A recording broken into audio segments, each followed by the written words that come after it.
Xin chào tất cả mọi người, đây hiện tại mình đang đứng trước một cô gái này, sau tí mình đi hỏi xem là ấy tên gì nhá. Đây hiện tại em này đang đứng trước mặt mình này, rất xinh luôn. Khả năng em này chưa nghỉ ở đâu nên là các bạn có nhu cầu cứ alo. Trên này gái xinh đầy lắm, mới tội là các bạn nó như nào thôi.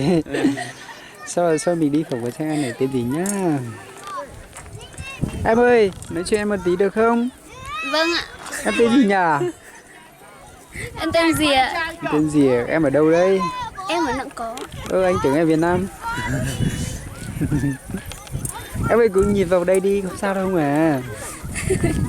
Các bạn ơi, em này là ở Nậm Có nhưng mà em này quốc tịch Việt Nam nhá, với lại đang ở Việt Nam. Đấy.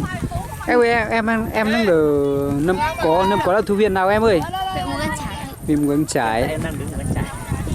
Hiện tại là em đang ở Mù Căng Chải. Đây Mù Căng Chải là rất là điểm rất đẹp luôn. Đây đằng sau em đấy có mấy người đang chụp ảnh. Em năm em bao nhiêu tuổi rồi? Em ạ.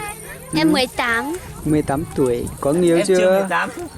Em không có. Không có. Có muốn tìm hiểu không? Đánh làm mối cho. Em ơi hiện tại em đang làm ở đâu đấy hay em đang học ở đâu đấy? Em làm dưới Bắc Ninh.